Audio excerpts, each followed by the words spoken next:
Hey guys, so back in another video. This time I'm going to do my classic pay-per-view review that takes us back in time to December 20th, 2020. And we have WWE's final pay-per-view of 2020, WWE TLC 2020. Just literally got minutes ago, just literally finished this minutes ago, so still trying to get over what happened at the end, so, you know. If I'm not my usual, energized self, you probably know why by the ending of the pay-per-view, if you know what happened. So let's get this on the way, shall we? Let's not waste any more time. We had Drew McIntyre defending the WWE Championship against AJ Styles in a TLC match to open the show. This was decent, pretty decent. You know, AJ Styles worked the leg of Drew McIntyre, and Drew McIntyre had the disability of having the man disadvantage because Omos was at ringside, and the looming threat of Miz and Miz cashing in. And AJ Styles and Drew McIntyre put on a decent, great TLC match, tables, ladders, and chairs match. And just as Drew was about to win, the Miz came in and powerbombed him through a table. John Morrison handed the referee the briefcase and cashed in. Officially announced, it was officially announced that Miz had cashed in.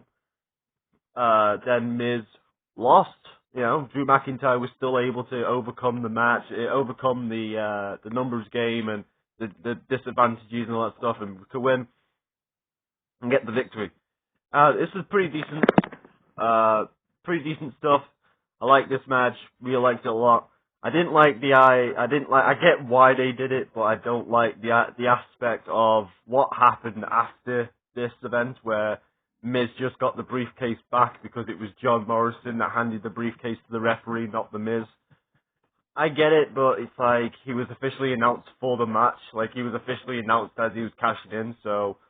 And I don't like that kind of stuff, so that's a bit of a down on that one. But apart from that, Drew McIntyre retaining here, good choice. The babyface overcoming all the odds of Omos and John Morrison and Miz and AJ, and having a bad knee. So that was pretty cool. Good stuff right there. On to the next match, we have Sasha Banks defending the SmackDown Women's title against Carmella.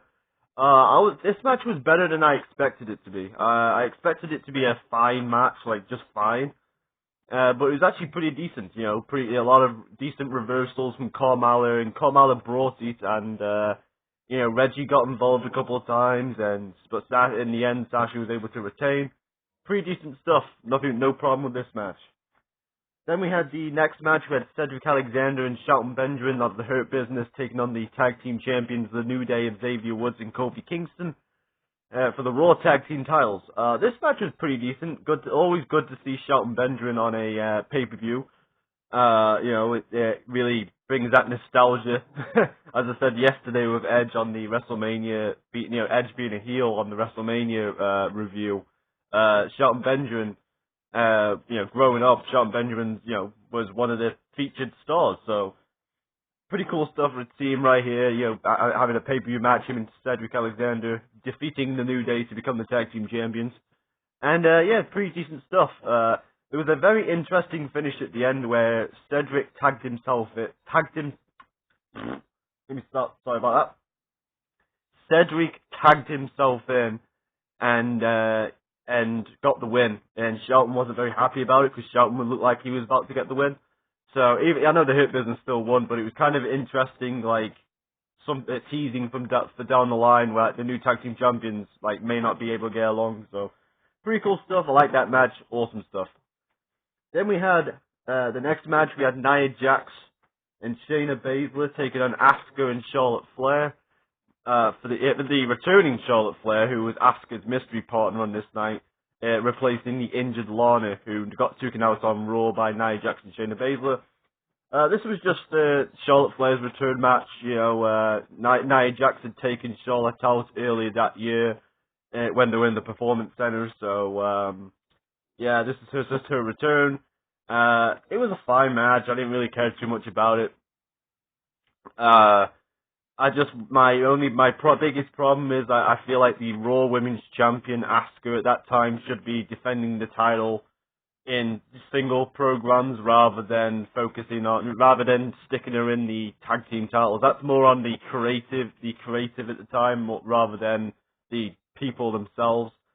I wish a lot more people would have that mindset when they start blaming the performers rather than the actual creative. Hello, Brian Alvarez, you big dipshit. Anyway, less say about him the better, right? Anyway, yeah, this match was fine. Yeah, as I said, I would rather have Asuka defending the title, the Raw Women's title, rather than being in the tag team title, a pointless tag team title reign with Charlotte. Hearing Charlotte win the tag team titles here, and yeah, Charlotte gets the win, and it didn't really make Asuka feel like the dominant champion at all. So she kind of felt like second fiddle to Charlotte. So it is what it is, unfortunate, but it was what it was. Anyway, next match we have the semi-main event. We have Roman Reigns defending the Universal Championship against Kevin Owens. Very weird saying only the Universal Championship, not the Undisputed Universal Championship. As Roman Reigns only had one belt here, which is kind of weird to see because I'm so used to seeing him with two belts. Yeah, Roman Reigns and Kevin Owens, they had a pretty decent matchup. Kevin Owens was very determined to destroy himself during this match. There were so many table bumps, so many bumps onto sideways ladders. I was like, ooh, that looked painful. But the story was that no matter what Roman Reigns kept throwing at Kevin Owens kept coming back and fighting for more because you can never kill him. And that was pretty fun stuff. There was tons of interference from Jey Uso, who kept helping Roman Reigns to beat down Kevin Owens, and every time Kevin Owens went to grab the belt, Jey Uso would be there. Pretty cool stuff. Pretty cool stuff on the bloodline wise of that storyline, but as a match itself, it did get kind of annoying after a while. It was like, oh come on, here we go again. Jey Uso's interfering, maybe a little bit too much interfering. I think it was literally 3 minutes into the match, Jey Uso ran out and started helping Roman Reigns. I'm like, this is you know what I mean? So that's my only problem with this match is maybe too much interference. I like the ending where Kevin Owens looked like he was about to win, but then for the 500th time, Kevin Owens looked like he was about to win, but then Roman low blowed him through the rungs of the ladder and was able to put the guillotine choke on, and Kevin Owens passed out. So pretty cool, awesome finish, but yeah, a little bit too much interference there, big dog. Anyhow, then we had the main event. We had the match that I'm kind of dreading talking about because, I have a very personal, what's the word? Personal feelings towards this towards the individuals in this match. Especially, I've done a reaction video to this match. This is the main event. The match I'm talking about is the Fiend Bray Wyatt taking on Randy Orton in a Firefly Inferno match. Yeah, what can I say? This was crazy. This was bonkers. This was crazy bonkers. A bit hokey, I will say that, just to be fair on the same side, because I think it was a couple, last week I did a review of Final Battle 2019, and I called the PCO match a bit hokey and, a bit corny in some places. This match was basically, this was a corny stipulation. This was very hokey. You have to set your opponent on fire. And, yeah, it was crazy. It was absolutely crazy. It was just, it was crazy. I don't really know what to say. I can't say it was a great wrestling match because it wasn't a wrestling match. It was just two guys, a monster and a viper having a battle to try to set the other on fire, and it was very entertaining. I'll say that wise. I will say this: the visual of the Fiend on fire at the end. Let's get to the end. Let's skip to the end. The visual of the Fiend on fire at the end was something I'll never forget as long as I live. December 20th, 2020. I'll always remember that day because I'll never forget that.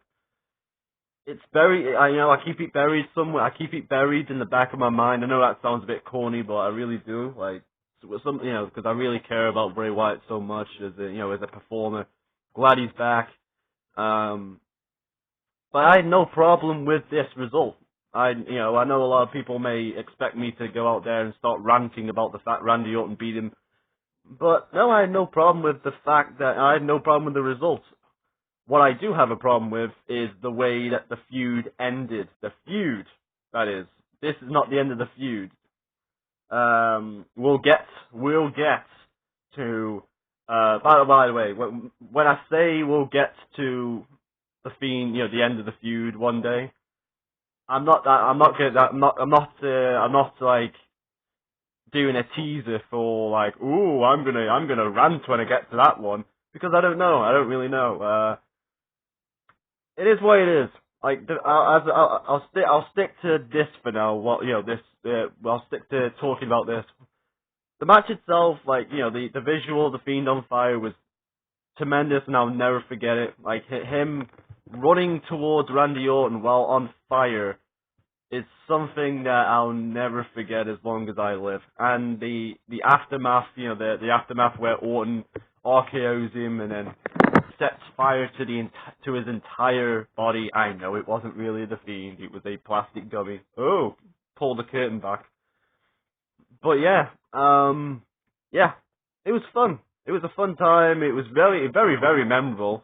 Thank you, Beatdown Bunny, for suggesting this. May I suggest you pay for my what's the freaking thing? Oh, I had a fucking joke and I forgot what I was gonna say. Oh, my therapy sessions. There we go.